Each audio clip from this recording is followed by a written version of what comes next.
Mula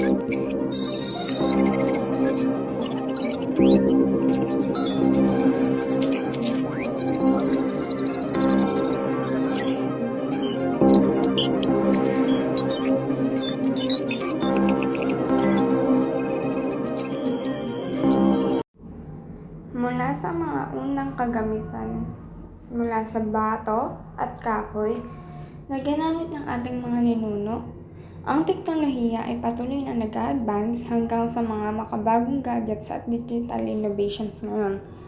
Sa bawat dekada, mayroong breakthroughs at mga bagong konsepto na nagbibigay daan sa mas mabilis na pag-unlad at pagbabago.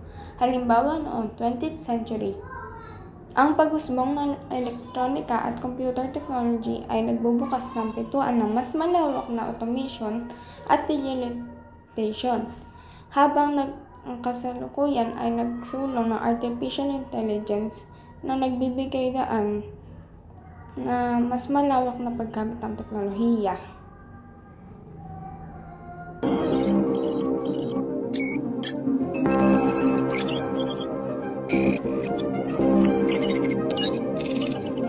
Mahalagang aspeto ng ating lipunan ang ekonomiya sa aming pananaliksik. Layunin naming suriin ang mga pagbabagong naganap sa ekonomiya mula sa nakaraan hanggang sa kasalukuyan at ang epekto nito sa ating lipunan at mamamayan. Maaari rin itong sundan ng isang maikling paglalarawan ng mga pangunahing aspeto na iyong pinag-aralan, tulad ng sektor ng industriya, teknolohiya, edukasyon at iba pa. Sa ganitong paraan, maaari mong hikayain ang iyong mga tagapakinig na maging interesado sa iyong pananaliksik. Ang dokumentaryong na ito ay naglalayong ipakita at bigyang pansin ang mga mahahalagang pag-usbong ng teknolohiya sa pamamagitan ng pagsasaliksik at pagsasalin ng mga totoong pangyayari. Inaasahan din natin nitong magbigay ng kaalaman at kaunawaan tungkol sa mga pag-usbong ng teknolohiya, makakatulong sa pagpapalawak ng kamalayan ng mga manonood. Sama-sama nating tuklasin ang mga kwento at pananaw na nagbibigay kahulugan sa ating mga tanong. Magandang hapon po, kami ang Tatlo. ako po si Ariel. At ako po si Noela. Ngayon po, tatanungin po namin si Ate Beth! So, Ate Beth, ano ang pinagkaiba ng teknolohiya noon kaysa ngayon? Ang kakaiba nung araw, wala tayong mga gamit. Ha? Walang mga cellphone. Nagsusulat lang tayo pag nagsusulat lang tayo pag tumatawag tayo pag tumatawag tayo sa abroad, di ba? Sulat-sulat lang. Pati sa mga walang mga machine-machine nung araw. Ngayon, ang pagkakaiba ngayon, modernized na, bagong-bago na ngayon lahat. Puro computerized na lahat. Ang pagkakaiba. Diba?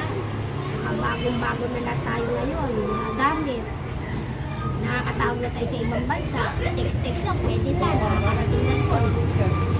Ito ang pagkakaiba nun. Tanong pa. ano mas prefer niyo po? Ngayon po or noon? Ngayon na, kasi lahat hindi ka na masyado mahirapan. Hindi ka na mahirapan. Kahit sa mga pagluluto, mga na lang, automatic na, may mga washing machine na tayo. Lahat automatic na lahat ang gumagalaw sa atin. Ang gamit natin. Ako po si Ella. Ako po si Ivan. Kuya, ano po yung pinagkaiba ng teknolohiya sa noon? Ang pinagkaiba ng teknolohiya sa panahon natin at ngayon, base sa convenience na naranasan ko po. Dati, pupunta pa ako ng library para mag-aral. Pero ngayon, sa pindot ko lang sa internet. Makakuha na ako ng mga information and mas madaling studies, mas madali ako makakuha ng knowledge and learning. So, ang pinagkaiba, mas convenient yung panahon natin ngayon. Mas madali makakuha ng resources at mas effective at mas madaling matuto. Yun lang po. Pero ano po yung mas prefer niyo? Dati o In technicalities, yes, mas prefer natin yung mas prefer ko yung sa ngayon kasi yun nga, isang pindot mo lang sa internet, isang browse mo lang, isang type mo lang sa Google, makakuha ka na ng desired knowledge and information. Yun lang. Arigatou gozaimasu. Ano ang pinagkaiba ng teknolohiya noon kaysa ngayon? Mas maganda ngayon, mas marami matalino. Magaling. Ano po mas prepare mo? Ngayon o Ngayon. Bakit? Marami magaling ngayon. Mas marami magaling ngayon. Ako po si Ella. Ako po si Noela. At kasama namin si ate. Camille. Amin. Camille. Okay na. Tapos, ano po yung pinagkaiba ng teknolohiya sa noon tsaka sa ngayon? Sa ngayon, mas madali na kasi noon, gumagamit pa sila ng tawag ito, sulat-sulat. Tapos, di ba, yung mga panahon yun, yung mga ages, mas madali ngayon. Ano po mas prefer nyo? Yung ngayon, kasi hindi na, wala na, less hassle na, lalo na may mga free data. Yun na po. Thank you. Thank you po. Ako po si Ella at kasama natin ngayon ay si Ma'am Sheila. So, Ma'am Sheila, yung ikukumpara po yung technology sa noon at ngayon, ano po yung mas madali? Yung technology ikukumpara yung technology noon sa ngayon. Mas advanced yung technology na meron tayo.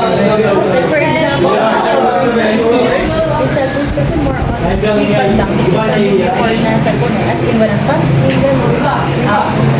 Parang pang communication lang talaga.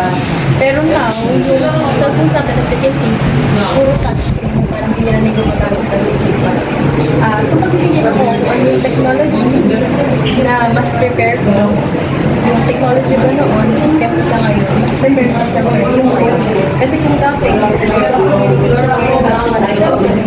Kaya naman, search na, pwede ka mag-google or iba pang bibigay ng cellphone, which is touchscreen. Ang dami na pang communication. So, thank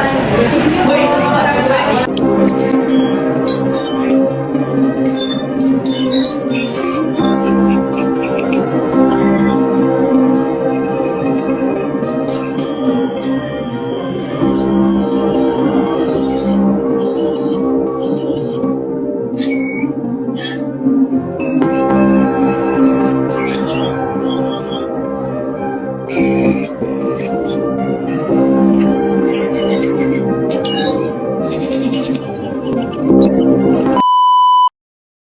Three, two, one, go. Dito.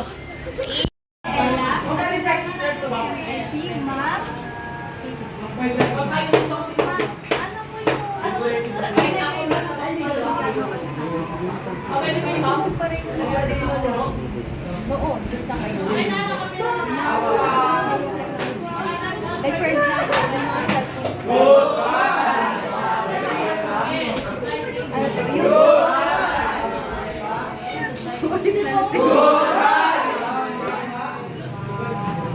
sige, ulit po.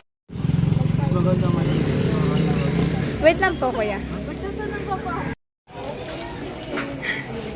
Oriel. Magandang hapon po, kami ang Pangkat tatlo. ako si Ariel. Wait nga ulit.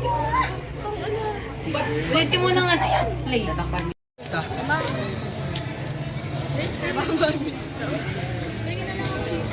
So, ano yun? Script, what is script? Ano yung tanong? Yes. Ganyan talaga camera ng Samsung.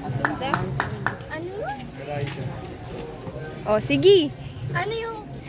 Alam pinagkaiba ng teknolohiya noon sa ngayon. Okay. So, gawin mo. Papakilala mo na kami kasi yung pangalan. Okay. let's go. Ikaw magawa ka na. Ikaw magawa. Ako na. Tutok mo sa kanya. Habang tatanong mo sa kanya. Tapos kapag ako na sasagot. Director na bibigyan mo sa ako. akin. Let's go! Director pa. Kinuha na. Arigatou gozaimasu.